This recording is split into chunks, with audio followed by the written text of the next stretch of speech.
Dr. Debi, welcome to the Easy Conversations podcast. Thank you for joining me today. I'm really excited to have you on and learn from you. I know we've had the opportunity to connect prior to the recording, and we talked about the whole notion of betrayal. And there's, I think a lot of people struggle navigating it. And one of the areas I see people fall into is this victim mindset. And I'm sure we'll get into that and provide some tips around how people can navigate that space and come out of it as more resilient individuals. But before we jump into any of that, I do want to give you an opportunity to share with the listeners a little bit about yourself, what's brought you here, and who you are. Yeah, sure. Looking forward to our conversation. I've been in business 33 years, and you don't study something like betrayal unless you have to. So I was in health and mindset and personal development. And then I had a really painful betrayal from my family. Thought I did what I needed to do to heal from that. And then it happened again a few years later. This time it was my husband. So that was the deal breaker. Got him out of the house and looked at the two experiences thinking, okay, what's similar to these two besides me? And I realized never took my own needs seriously. Boundaries were always getting crossed, and if nothing changes. So here he was, 4 kids, 6 dogs, a thriving business, and I couldn't find a book, a program, and anything to study this at the PhD level. So I went back for a PhD in transpersonal psychology of transformation and human potential. And while I was there, I did a study. And honestly, I just wanted to I just wanted to study my way through this, but I Right. studied betrayal. And that study led to 3 groundbreaking discoveries, which changed my health, my family, my work, my life. Thank you for sharing all of that. And do want to understand for yourself, and maybe perhaps even to ground the listeners, because I've talked about transpersonal psychology before, but do you mind elaborating on that, and how did the betrayal piece fit into that work? It's the easiest way I find of explaining transpersonal psychology. It's beyond the person. So it's like spiritual psychology. And there was such a spiritual component too, even within my study participants, me too. And there was this real move towards spirituality. And I found it so interesting. And it was either the spiritual side of whatever their religion was. People abandoned religion completely. They felt it wasn't serving them, or people really weren't practicing much of anything and became spiritual. And I was so interested in that. It was like, because I did the same thing. And it really was for 2 reasons. One, you so need a sense of connection once you've been betrayed. You feel so alone, you feel lost. And the second thing was you've lost your trust in everything and everyone. So you know what? I can trust in something bigger other than me. So transpersonal psychology just felt like a way of accessing what I couldn't see, feel, hear, know. Yeah. Yeah. And I do find that very interesting. And I can relate to that whole idea of not having a connection to something larger than yourself and then feeling betrayed. So when you were able to then find that connection for yourself, how did it help you navigate the betrayal piece? Like, what was your outlook towards it, and how did it shift? Yeah, and that was just one tiny little factor. Really, the underlying feeling I had was I just couldn't afford to just pull the covers over my head. I had to be there for my kids, for my clients. So it was really this decision just to figure this out, at first for their sake and then for mine. And there was just a moment. It was so interesting. I just remember this moment as I was moving through the study, and I said, I have no idea how I'm going to heal from this, but if I do, I'm taking everybody with me. Like it was just a knowing. Yeah. Yeah. And that determination really pulled me through on those darkest days. Yeah. Yeah. No, I can appreciate that. So, what was the healing like? What did you do for the healing piece for yourself? And then how was it then role modeled for your children? Yeah. It really was. What I was doing was everything the study proved was working, I did. And if the study proved it wasn't helpful, I didn't. So I really became just this total case study for everything I'd been learning, and Mm, happy to share the discoveries because then it gives such an understanding. Um, absolutely. Yeah. yeah, sure. And then I'll tell you how I navigated with the kids. The first discovery was I had a feeling that betrayal was a different type of trauma. I'd been through death of a loved one. I'd been through disease, but Mm, I was like, you know what? Betrayal feels different. I didn't want to assume it was the same for all my study participants. So I asked them, if you've been through other traumas besides betrayal, does it feel different for you? Honestly, they said it's so different. Here's why: because it feels so intentional, we take it so personally.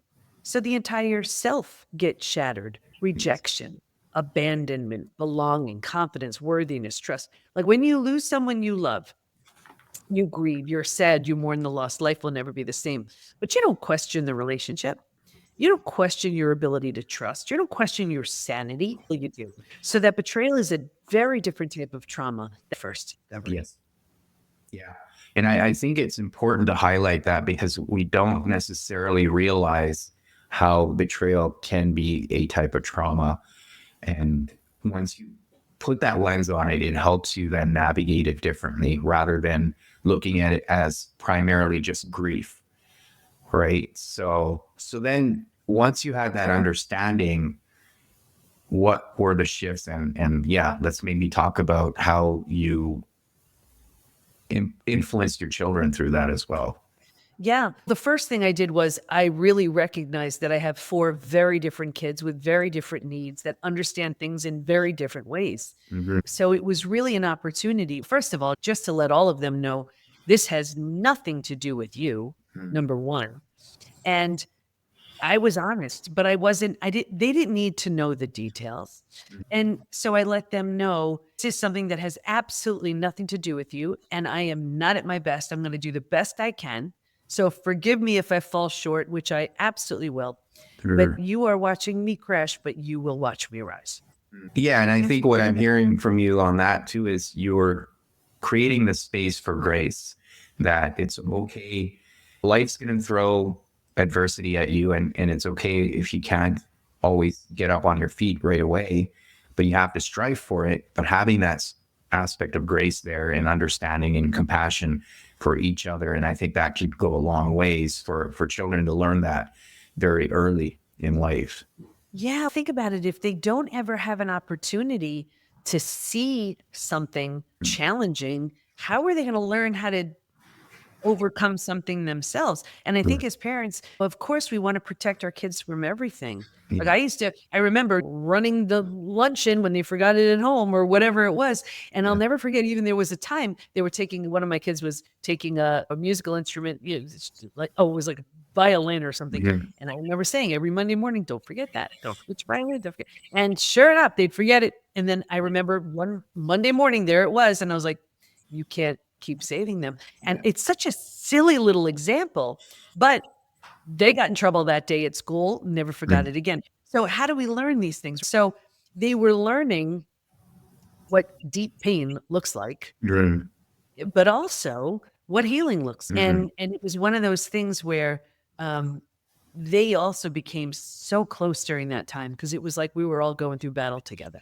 Yeah, and that's what happens often is when you're going through something difficult, it does bring people together, especially if you're able to connect on that front and align on that it's us against this issue, right? Yeah. Now, you touched on a couple of things that I do want to expand on for yourself. One of them was, again, even just using your children as an example around not being able to save them. And I think when we fall into these situations in life, I often reflect now on the Cartman drama triangle, where if we feel like we're the victim, we want to be rescued. Was there an aspect of that for yourself at any point as you were navigating this journey? You mentioned that initially, the first time you experienced betrayal, it was family related. Second time is with respect to your marriage. But at any point, did you experience that? And I think part of the process is to recognize that I'm falling on this in this victim space and I need to get out of it in order for me to heal, right? No one's going to come rescue me, but I'm curious to understand your experience with that. Yeah. And you'll see that clearly in the third discovery. And I want to be sure to go over the second discovery. And then you'll see exactly where that shows itself in the third discovery. But for me, it was like this. I have an ability to imagine what something would feel like. Yeah. And I remember looking at it saying, I know what this feels like, and it's horrible. I have no idea what healing feels like, but for me, just to have all the gifts and benefits of being the victim, but at the end of the day, that's all I have, that stinks. Yeah. I'd rather go for the unknown where I don't know what it'll look like, but whatever I'm getting has got to be better than this. Yeah. And then the other thing you mentioned that you shared with your children was this idea that this isn't about you. And I Yeah. think when we talk about the healing aspect, did you internalize the same notion for yourself that this isn't about me? Whatever other people are doing, yes, I'm being impacted directly because of their choices, but it's not about me. And it's tough to get to that point. But I think that's where we really heal, when we realize that this isn't about me. It's whatever they're dealing with. It's not something, and I think probably every person who's been betrayed goes to, why wasn't I enough? What didn't I do? What am I missing? What am I lacking? But if you look at it, let's say someone were to choose a drug or alcohol, right? You don't question it then. Mhm. It doesn't affect your worthiness then. Right. But when they choose another, the more we learn about healing, it's true. It has nothing to do with us. It's that person's lack, that person's unhealed trauma, that person's sense of entitlement. There could be so many reasons, whatever that is. And I see, unfortunately, we have a lot of people who come into the PBT Institute and they're justifying their partner's trauma. Been through a lot. Okay, so have you. Yeah. But have you betrayed? We don't want to ever make an excuse for it. It's, yeah, that person has unhealed trauma. They certainly need to clear it up. But by no means does that give someone a pass that betrayal for even 3 seconds is ever okay, because it's not. Yeah, yeah, I agree. And what I'm hearing there is when people are making excuses, again, I find it's often from fear, right? It's fear of abandonment too, that, oh, if I hold this person accountable, then there could be an abandonment. But what happens in those situations there is like you end up seeing a lot of codependency or enmeshment in the relationship. Is that something you see as well? And how are you then able to help individuals identify that enmeshment piece and taking responsibility for really their side of the street? See this in the second discovery and the third when I go over them, but it keeps them stuck and it's to their detriment, and that's what they do. And even I remember in the study there were 3 groups that did not heal. One was they had their story, they were sticking with it. That's just it. There was no healing if you're unwilling to let go of your story. The second group, this was the group that was numbing, avoiding, distracting. It was just way too painful. So they ran to the doctor, who put them on a mood stabilizer, anti-anxiety medication. They were drinking, emotionally eating, whatever. May have made the day a bit easier to get through, not without a price. They didn't heal. This third group, this was so interesting. This was the group, and to your point, where the betrayer had very little consequences. It was out of financial fear, religious reasons. That was a big one. Not wanting to break up a family. They turned the other cheek, looked the other way, tried all they could just to put it behind them without that betrayer having any consequences or very little. I saw 2 things with that group. Number 1, a further deterioration of the relationship. And number 2, by far, this group was the most physically ill. Your broken heart can't handle that. But Yeah. people are so afraid of the death and destruction of the old. That's the only way you birth the new. Yeah. Whether it's a new you, when, like, to close the loop on my story, rebuilding is always a choice. Whether you rebuild yourself and move along, that's what I did with my family. There wasn't an option to rebuild. Or if the situation lends itself, if you're willing, if you want to, you rebuild something from the ground up, new, with the person who hurt you. And that's what I did with my husband. So not long ago was to totally transform people. We married each other again. New rings, new vows, new dress, and our 4 kids is our bridal party. Betrayal will show you who someone truly is, but it also has the opportunity to wake them up to who they temporarily became. Not that you need to do anything with it, but there's tremendous potential to rebuild something entirely new when there's a wake up on both sides. Yeah, I appreciate that. And a couple of things to follow up on that. And I do want to get back to the discovery piece because I know you've made reference to it a couple of times, but how did you So you're talking about the rebuild. So I'm Mhm. curious because a lot of people really struggle with this. How do you then rebuild the trust? Yeah, that's so hard and it takes time. I look at trust like a brick wall. The only way I know a brick wall being built is brick by brick, right? Yes. Every opportunity someone has to show that they're trustworthy, that would be one brick in that brick wall. So you could see how that would take time. And then in one earth-shattering moment, the person who built that wall shatters the whole thing, Mhm. right? You can look at the rubble of bricks and say, I don't have the least bit of interest in watching that thing get rebuilt. Totally fine, walk away. However, for the betrayed, if you're willing, that would be your job. If you're willing to watch the brick wall be rebuilt, that would be your role. The other person has to be a really good bricklayer. Yeah. And it goes up the same exact way it went up the first time. But here's what I see the brick wall being built, then it shattered. The betrayer doesn't have much of an interest in building it. So the betrayed is like, fine, I'll do it. Mhm. No. That's why they're anxious. That's why they're hyper Mhm. vigilant. That's why they don't trust. That wasn't theirs to build. Mhm. Mhm. And coming back to yourself, because Mhm. we touched on this whole experience can create trauma, right? It can be Mhm. traumatic for people. Mm. How did you then take, again, if you were to focus on your side of the street, how did Yeah. you hold yourself accountable to not only heal from the trauma, but then also, there's going to be moments when you get triggered, right? Whether Oh, yeah. it's the other individual being on a phone or going out with friends, there can be all these opportunities where you may get triggered. How did you navigate those situations when that trigger did come up for you? But all the triggers all change based on where you're at in your healing. So Mhm. again, that's part of the third discovery. However, what happens is you betrayal shatters everything. So you have an opportunity to deliberately and intentionally recreate yourself. So what you do is when a thought comes in, an action you want to take, an idea, you run it through this filter of that was the old me. Does this still work for the new me? Mhm. And if it's the old you, you bring all the parts you love and you leave behind everything that no longer serves. And you truly are recreating a version of you that never would have had the opportunity to be created Mhm. had the experience not happened. So that's sort of the overarching process, but the triggers early on take you down. Yeah. And if you are in the process of rebuilding, and you always need to rebuild yourself, but let's say you are rebuilding with your partner. What you want to see and what you need to see is your partner showing up 150%, especially in those moments, Mhm. because your mind is completely hijacked. So your body is responding as if it's happening all over again. Of course, it's not, but Mhm. this is what's happening. Right. So you have to be really clear, not when you're being triggered, at other moments, what you need in those moments. Maybe you need your partner, if they're around, to absolutely stop what they're doing. Just walk right over to you, hold your hands, look you right in the eyeballs, and say, That's that old version of me is gone. I'm Right. here and I'm with you right during this moment. Whatever it is that you need in particular.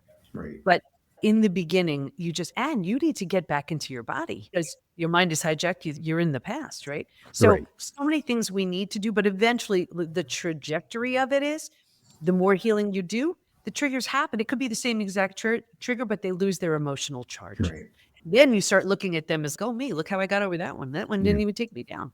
Yeah. Yeah. Yeah. And what I'm hearing from you is it's an opportunity for both individuals to grow from this Oh, experience. And then obviously there's healing required, but then there's an aspect of empathy required too. And it can be tough for the betrayer in this example to always feel like, okay, this is my time to show up. It can get frustrating at times too that, okay, this is nothing. And I don't know why I feel like I'm getting all this blame or this other person's triggered. So there's something you also have to figure out as a betrayer, how to navigate that and have that level of empathy and understanding in those moments, which can be very tough.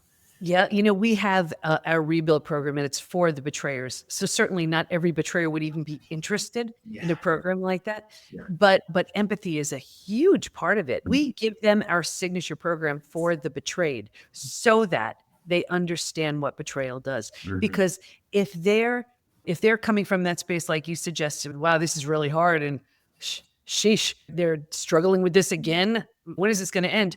That's about them. And they really don't have, I'd say, the right to, but you can do whatever you like. But it's really not for them to decide how long it should take for that partner to heal. Now, having said that, if the person who's been betrayed isn't doing the work to heal, they could stay in that space forever.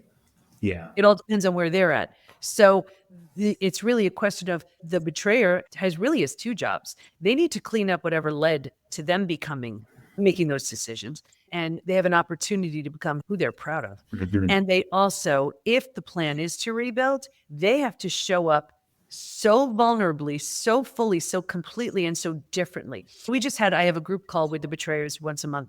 And I just met with them the other day, and there was a woman, she's the betrayer.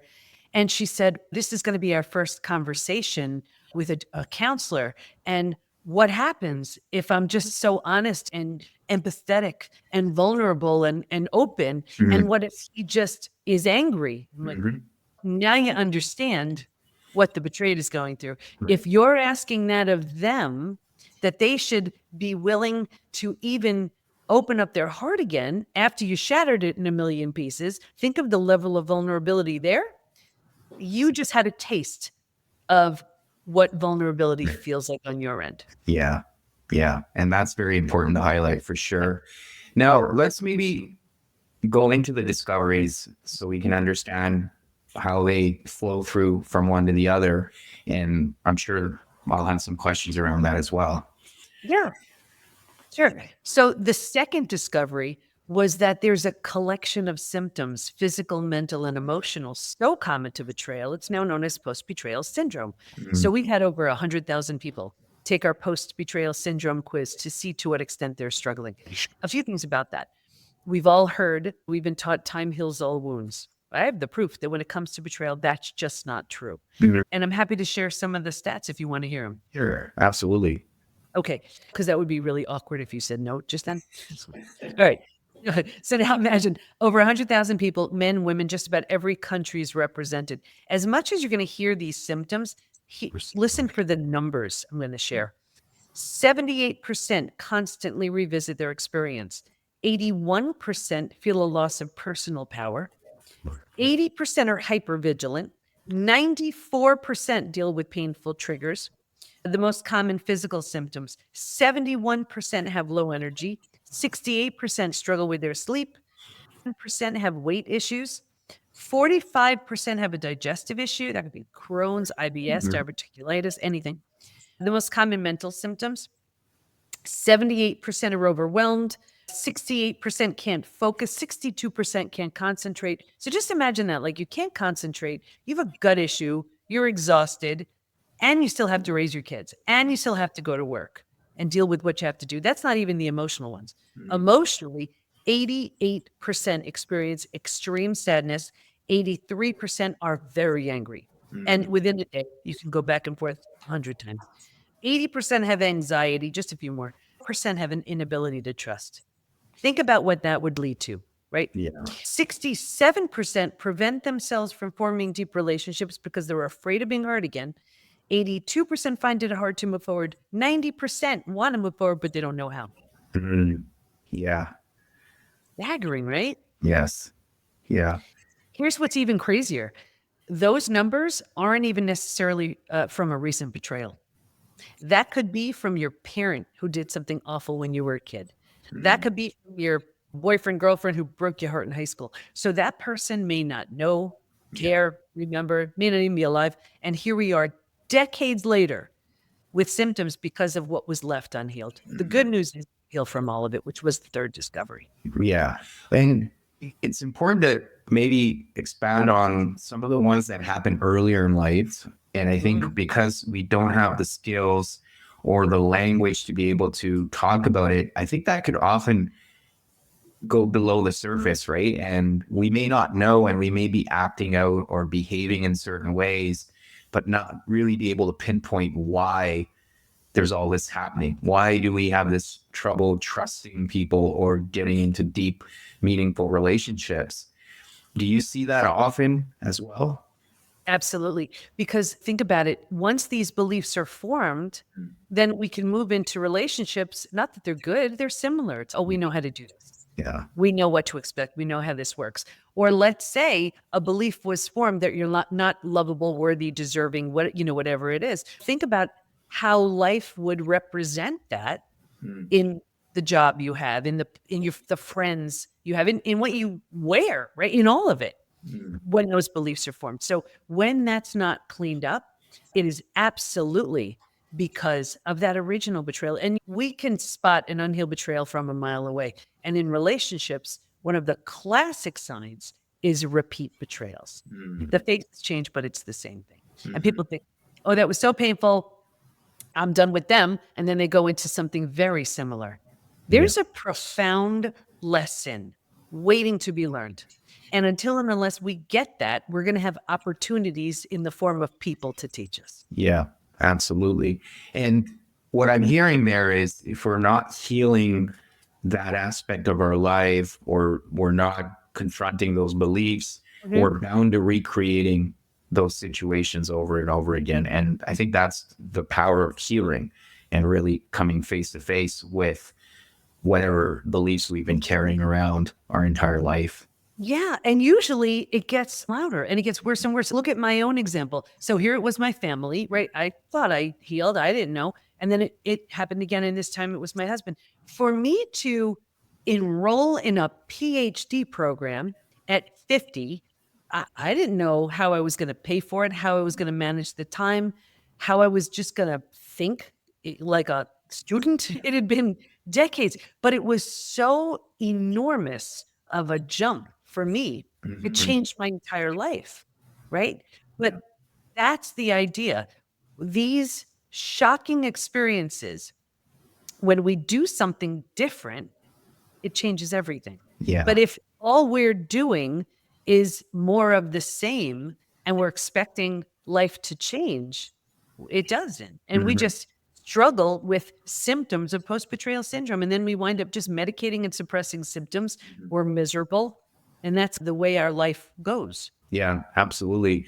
And the other thing you touched on, and I think it's worth expanding on as well, is often these emotional symptoms we're having, they can manifest into some of the physical symptoms that you were talking about, whether it's chronic pain or illnesses.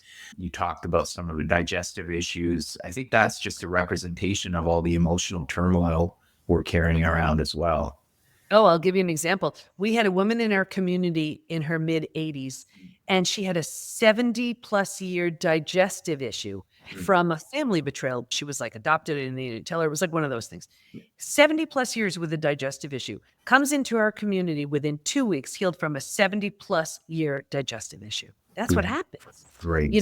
But when we're doing is either medicating or suppressing the symptoms and not really getting to the root of why it's showing up in the first place, it Yeah, happens. That's exactly. think about it. We can go to the most well-meaning, speaking of gut issues, right? Most well-meaning, amazing digestive experts. I'm friends with many of them. Mhm. But if you don't get to the root issue, they could put you on a beautiful False. protocol. You'll only get to a certain level of healing that way. Yeah, no, I appreciate that. Now, I want to talk about one aspect of the betrayer, for example. Now, for example, they betrayed someone, and if they haven't done their own healing, they will continue to repeat the same patterns as well. Mhm. And I think it's important to recognize, as we've touched on earlier, that it's not about the other person. It's really about the person who's doing the betraying, and it Mhm. is their responsibility to heal. But do you see this often where people are repeating the same patterns? They may end one relationship and then go on and do the same thing again.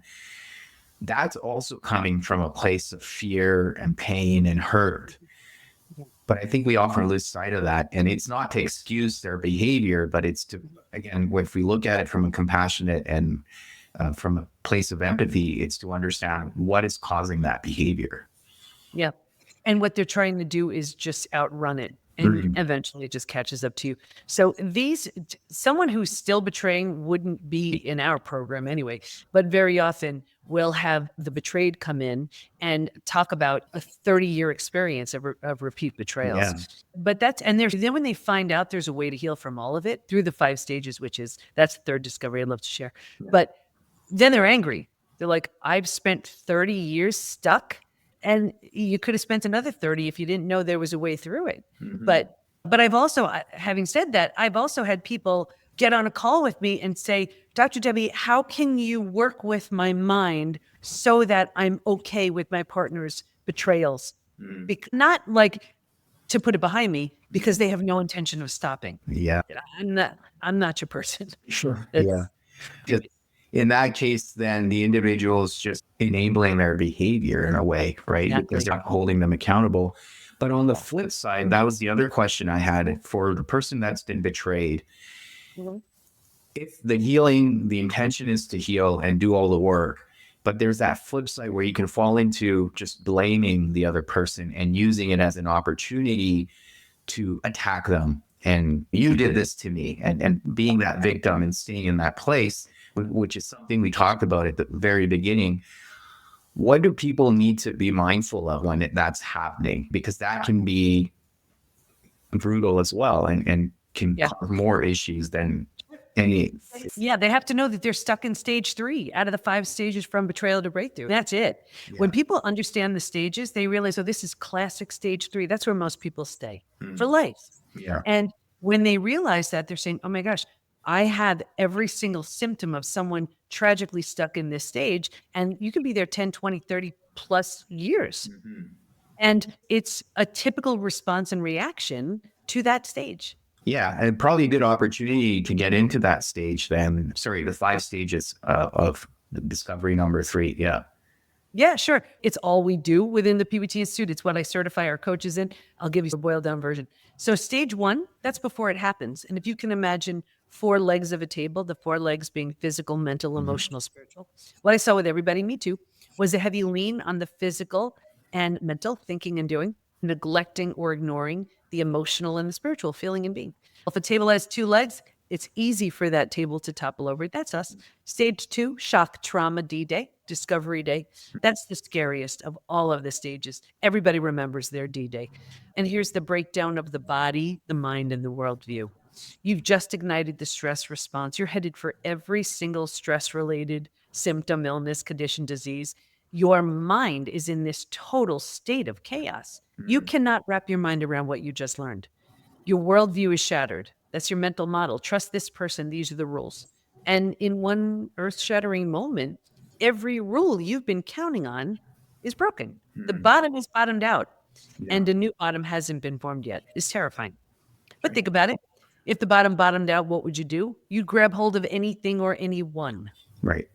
in order to stay safe and stay alive. That's stage 3. Survival instincts emerge. It's the most practical out of all of the stages. And I imagine most people you're working with are in this stage. You can't help me, get out of my way. How do I survive this? Where do I go? Who can I trust? Right. But stage 3, as I mentioned, is by far the most common place we get stuck. And here's why. Once we've figured out how to survive our experience, because it feels so much better, we think it's good, right? And because we don't know there's anywhere else to go, we don't know there's a stage 4 or a stage 5, we plant roots here. We're not supposed to, but we don't know that. And 4 things happen. The first thing is we start getting all those small self-benefits, the victim, right? Benefit. We get to be right. We get someone to blame. We get sympathy. So we take it. Yeah. And we plant deeper roots. And now our mind starts doing things like, maybe you're not that great. You're good. So we plant deeper roots.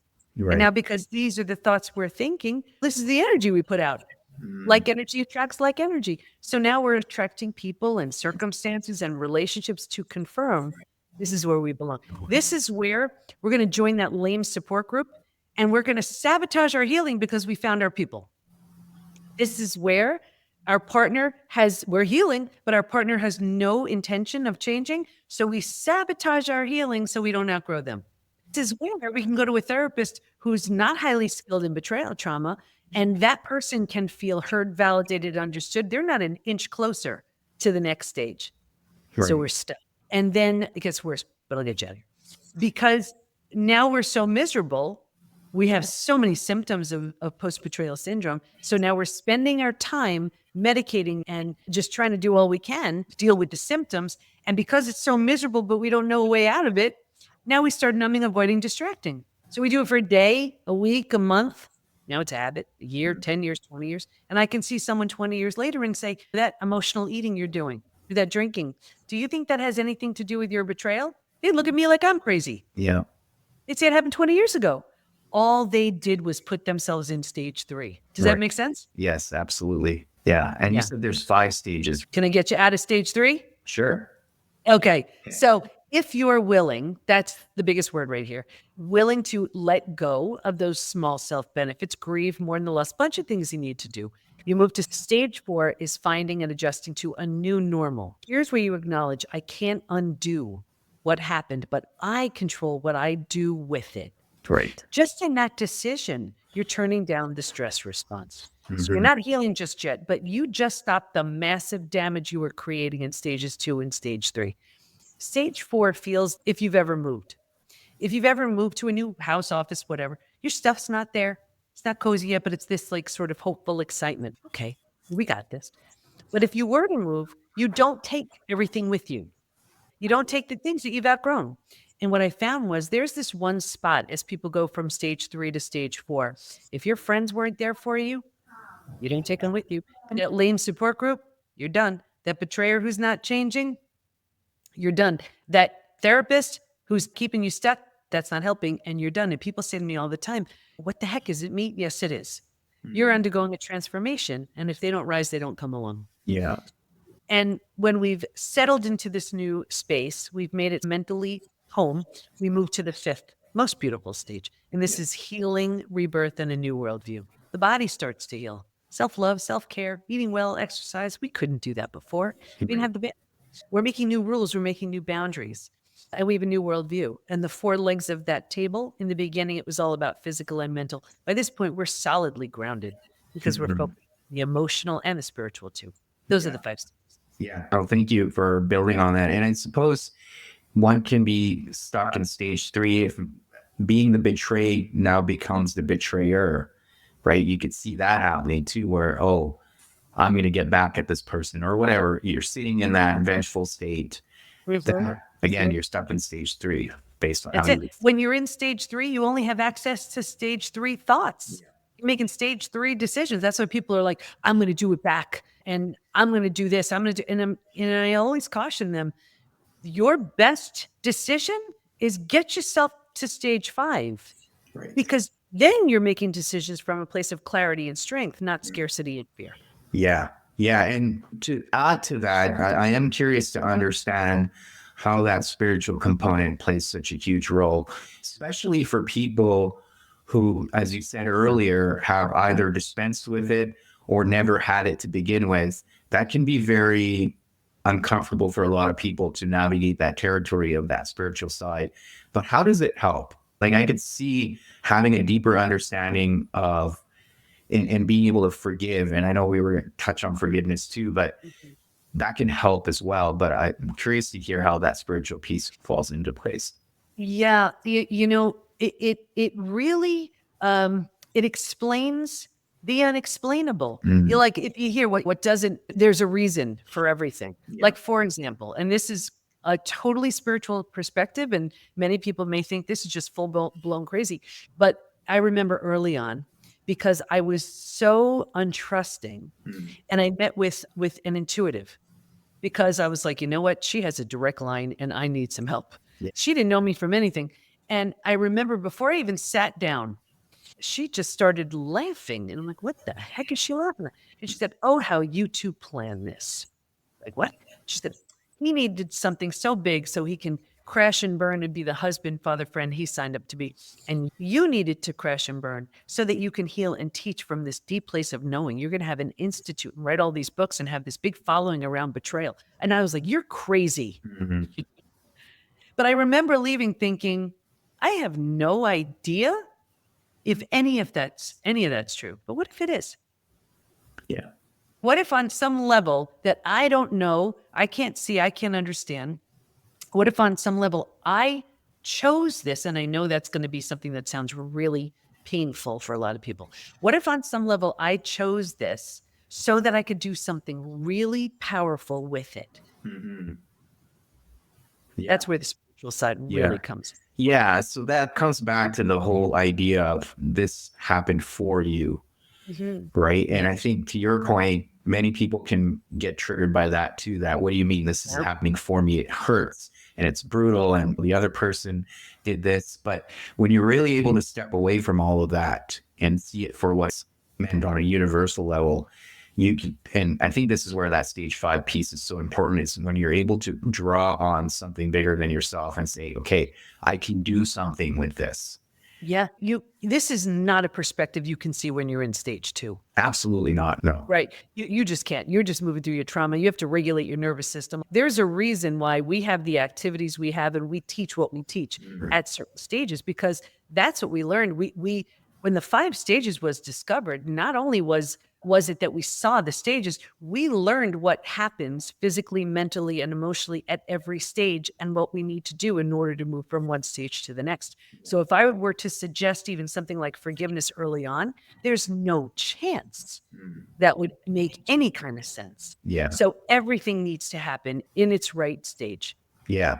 Yeah. And I think the other piece what I'm hearing from you, and I don't necessarily prescribe to this way of thinking, but the whole notion of karmic agreements where you've made an agreement, perhaps even with the other individual, that this is what we're going to do for each other and this is how we're going to show up as Yeah. teachers. And again, that can be triggering for people to say, why would I sign up for that? But there is a lesson in the experience. Now, talking. And you know what? Just to, I don't mean to cut you off, No, that's but if that's the perspective that you're willing to take a look at, look how much more personal power there is there. Because then it's okay, I decided, I chose this. That to me, that's a much stronger stance than I'm just the recipient of, I'm like the poster child for betrayal. yeah. Anyway. Yeah, no, I think that's good to emphasize because you have more agency in this, right? You're not, again, it's the whole mindset shift around this is happening to me versus this is happening for me. And when you're able to focus on the latter, you have more agency, more influence. And it's not necessarily about wanting to control the situation, but it's about what can you do with it.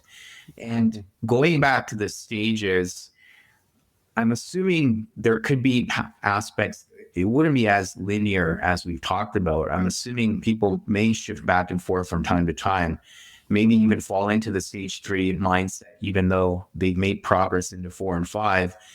But that's okay, I'm assuming, because that's all part of the process.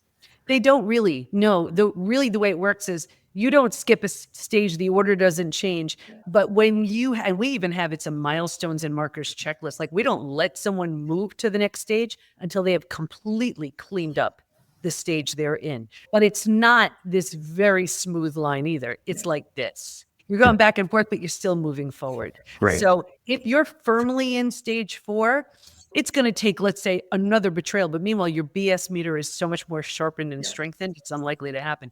But it would set you back. But it's not just like in any given day, you're in stage 5 and then you're back in 2 or 3. It just doesn't work like that. Mm-hmm. Yeah. Yeah. And maybe just to close it off, what role does forgiveness play in all of this? And I think people get stuck on the forgiveness piece. Yeah. And I've repeated this many times, not only on this podcast, but in general. The forgiveness is really for me. It's not for the other person. And that shift can really help, but it's still hard and it's a process in itself. Oh, for sure. The PBT Institute founded National Forgiveness Day, which is a real day now on September 1st. And forgiveness can also be really triggering because if we think forgiveness means we're giving someone a free pass, or we're weak, or we're a sucker, or we're setting ourselves up for it to happen again, then we'd be reluctant to forgive. But that's not it at all. Really, what we're doing is we're releasing the power that pain has over us for our sake. And that's what healing looks like too. You're not doing it for anybody else. You're doing it so that you have an opportunity to recreate this new version of yourself. Like the PBT Institute, that was a stage 5 thing. Marrying my husband, that was a stage 5 thing. We've seen new businesses, new levels of health being birthed in stages 4 and 5. You don't have access to this stuff when you're stuck in your trauma. So forgiveness, it's a similar thing. It's like when you're far enough along in your journey and you realize that holding on to this pain, I'm trying, what's that saying? Drinking poison and hoping the other person dies. That's truly what it is. Forgiveness doesn't mean reconcile. Forgiveness doesn't mean any of that other than you're doing it for your sake.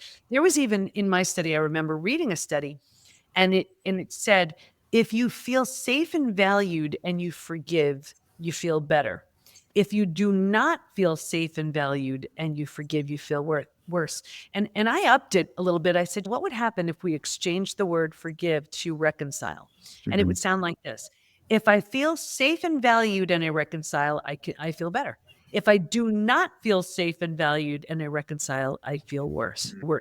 And that's really true. So all of this is a very deeply personal journey. Get to your highest and best self. Yeah. Yeah. And just to expand on that, the idea of feeling valued is also a personal journey, right? I think a lot of the times we look outside of ourselves to get the validation around, am I valued? Whereas I think it comes back to, again, the spiritual side to feel that level of value because you're here on your own individual journey while you are creating relationships with other people. But this journey is for you only at the end of the day. Exactly. Yeah. Yeah. Dr. Debbie, this has been a very informative and valuable conversation. Thank you so much for your wisdom. I know we've touched on quite a few things, but is there anything else you wanted to highlight that we perhaps didn't touch on or talk about during this discussion? I would just say I know how painful it is. Mm. I've been there. I also know how great stage 5 feels.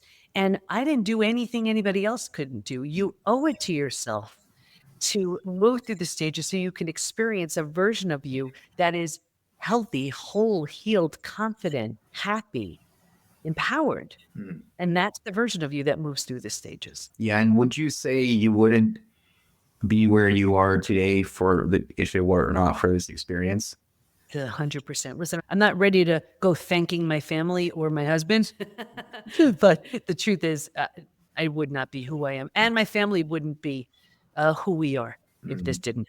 And Yeah. that's trauma well served.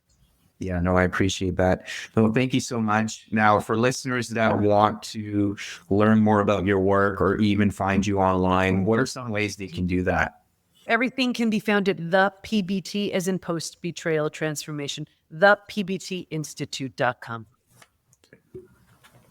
All right, we will put that in the show notes. But thank you again. I really appreciate you coming on here and not only sharing your story with us, but also helping us understand how people can navigate betrayal because it can be so debilitating. Thanks so much.